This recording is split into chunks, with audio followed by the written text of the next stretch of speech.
வணக்கம். வாழ்வியல் ஜோதிடம். நான் உங்கள் ஜோதிடர் ஈஸ்வர் சிவகிருஷ்ணன். பேசா பொருள்.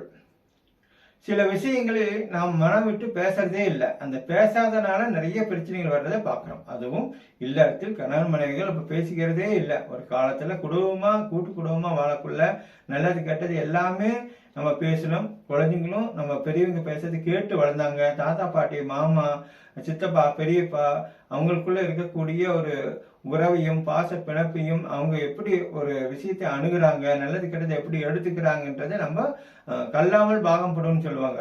குலவித்தை கல்லாமல் பாகப்படும்னாக்கா நம்ம குலத்தொழிலா இருக்கிறது நம்ம கண்ணில் பார்த்தே கத்துக்குவோம் அப்படின்ற ஒரு பொருள் வந்த பழமொழி. அதே போல் கூட்டு குடும்பத்தில் வளர்ந்தவங்கனாலே அப்படி இருந்தது. ஆனால் இந்த காலத்து குழந்தைங்க, அதாவது 10ஆம் வகுப்புக்கு முன்னாலேயே அவங்க விடுதி வாழ்க்கைக்கு போறவங்களும் இருக்கிறாங்க. ஆனால் நம்ம உலகம் என்னன்னு அவங்களுக்கு தெரியாது. பட்டறிவு இல்லை, பட்டப்படிப்பு மட்டும்தான் இருக்கு. பிஏ பண்றாங்க, எம்பிபிஎஸ் முடிச்சிருக்கிறாங்க, பெரிய பிஹெச்டியே முடிச்சிருந்தாலும் உலக அனுபவம் அவங்களுக்கு சிறிதளவும் இல்லை. மனது பிரியக்கூடிய 11 வயதுல அவங்க விடுதி வாழ்க்கையில கழிவுக்குள்ள ஆணா இருந்தாலும் சரி பெண்ணா இருந்தாலும் சரி உலகத்தை பத்தி மக்களோட என்ன ஓட்டத்தை பத்தி நெளிவு செலி பத்தி ஒண்ணுமே அவங்களுக்கு தெரியாது.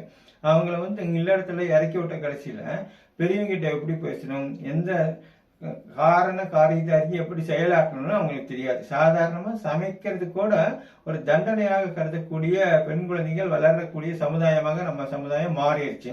அமெரிக்கா வாழ் நாகரிக உலகத்திலையும் பெண்கள் தான் ஆண்களை விட அதிகமா சம்பாதிச்சாலும் வீட்டுல குழந்தைங்களுக்கு கணவருக்கும் அவங்க தான் சமைக்கிறாங்க, பரிமாறி மகிழ்றாங்க. ஆனா இப்ப படிச்சிருக்கக்கூடிய நிறைய பெண் குழந்தைங்க சமையல் வேலையை தண்டனையாகவும் கொடுமையாகவும் கூட பாக்குறாங்க. வீட்டை தூய்மைப்படுத்த அப்படின்னு சொன்னாவே அது ஒரு தண்டனையா பாக்குறாங்க. தொடர்ந்து நான் கூட்டணுமா, ஒரு இழிவானது அப்படின்னு நினைச்சுக்கிறாங்க.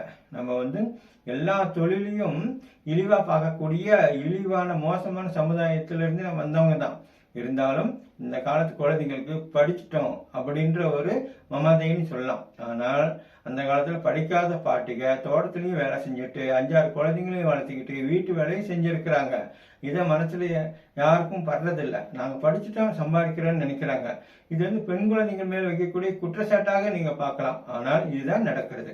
நிறைய வழக்குகள் பார்க்கிறேன். மாமியார் சமைக்க சொல்றாங்க, சுடுதண்ணி கேட்கறாங்க, காப்பி வச்சு தர சொல்றாங்கன்றது கூட பெரிய குறைபாடாக சொல்லக்கூடிய ஒரு முட்டாள் பெண்கள் கூட்டத்தை நான் பார்த்திருக்கிறேன்.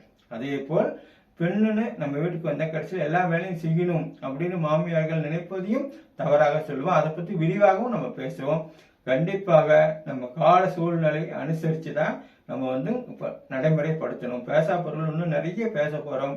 நீங்க எதிர்பார்க்காததெல்லாம் இதுல வரும். நன்றி, வணக்கம்.